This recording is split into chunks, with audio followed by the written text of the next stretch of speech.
I call Jan Logie. Thank you, Mr. Speaker. The Green Party wants to see children at the heart of all our decision making.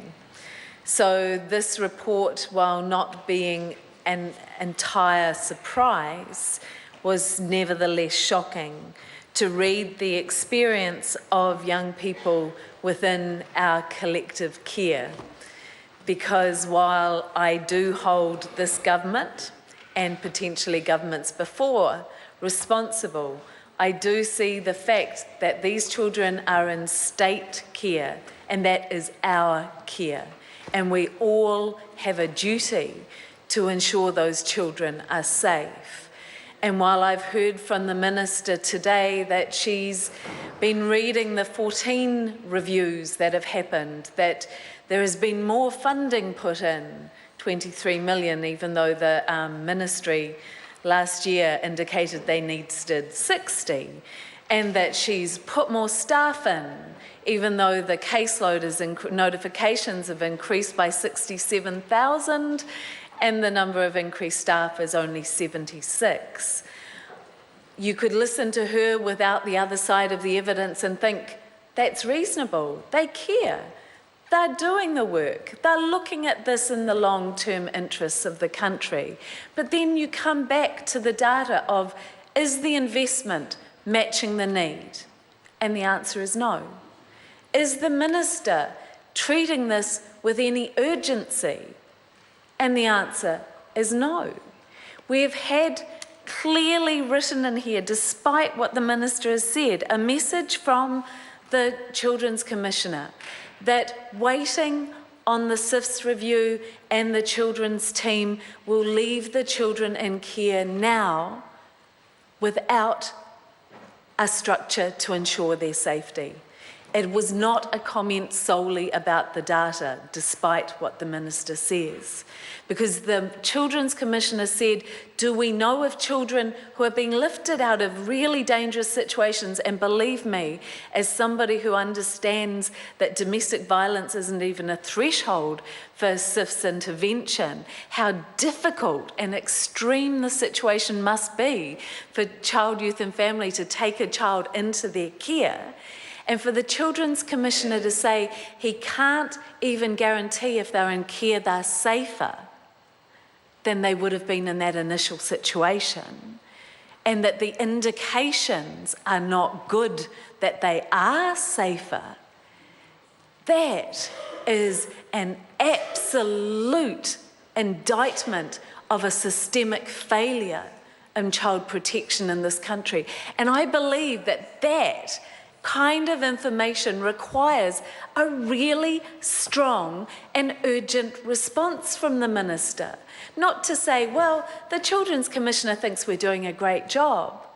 The Children's Commissioner has evaluated and looked at what's happening and has said that what is in train now will not protect those children in care now.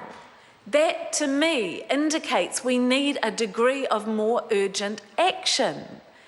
At least an urgent review around the placement process that is happening now.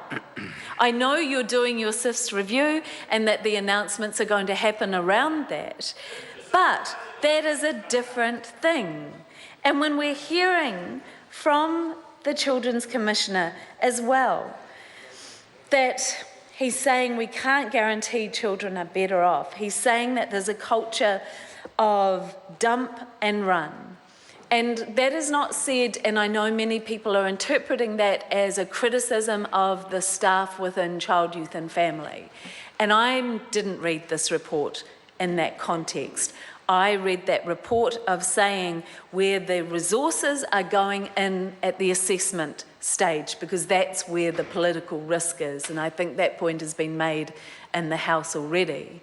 And that so the social workers, as well-intentioned as they may be, of wanting to stay in contact and ensure those children, once they're in a placement, are safe, and that the family that is looking after them also has the resources to be able to bond and adequately care for them and help them have a better future, that there is just simply not the resource. Therefore, because of the funding structure and the systems within child, youth and family, has resulted in a dump and run culture. That makes sense, considering how short-staffed we know the child, youth and family social workers are.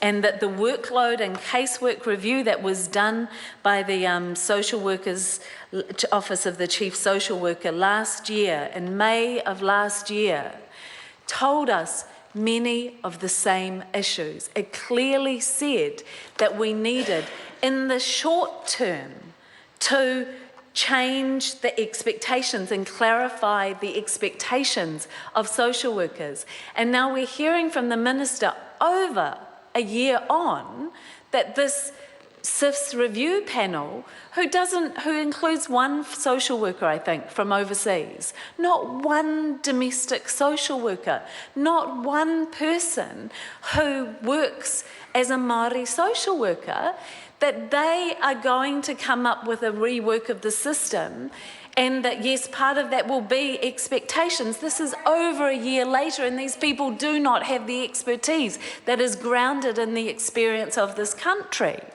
It doesn't stack up. It isn't good enough, basically. And when we read the words, I do want to take it back to some of the value I found, particularly in the Children's Commissioner's report, was of the voices of the young people themselves. And to really highlight the urgency of this, where there was an example of from a participant in one of their Youth Voices workshop, where they talked about the highs of having been in care, having got a job, got a car, they went flatting, they raised their dog. That was out of the long-term outcomes for them. And the lows, abuse at home, sexual, physical, verbal abuse in foster homes, home to home to home, being separated from their twin, shit social workers, never listened or followed through with promises, constant change, Bible bashers, expelled from school, went on the run, depression, drugs, police anger management course, alcohol. This is the experience of a child in our collective care.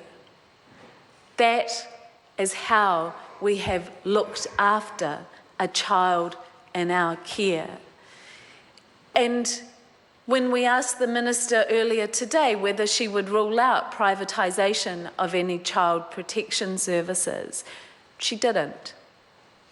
And my real fear is that this government has been running down child, youth and family services where they've consciously not invested what they were told needed to be invested. That's on the record. And that they've seen this organisation under such pressure because of their policy and funding decisions that now they're going to do what they're doing in Housing New Zealand and say, oh, look at the state of our children, look at the state of our houses. We can't deal with this collectively. We'll have to open up the opportunity for a business. And I too have heard the rumours about Serco and youth residential services, looking at that as an option. And I do remind this House of Serco's international track record, including having children behind bars in detention camps in Australia, and the very clear harm that we're seeing in our prisons being managed by Serco. It's important that we take responsibility as a country for the welfare of these children. And that means we need to ensure these services stay within our collective control. And that means they need to be provided by the state, because that is the most direct mechanism for us to ensure the quality of services. Once something is privatised and provided by a business, it is much harder for us as a country to have oversight.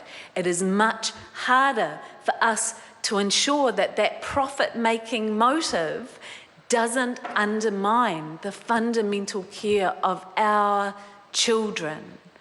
And I will finish again by reminding the House that this is urgent. This is about 5,000 children, this number of a small town, who are currently in our collective care that we cannot guarantee are safe.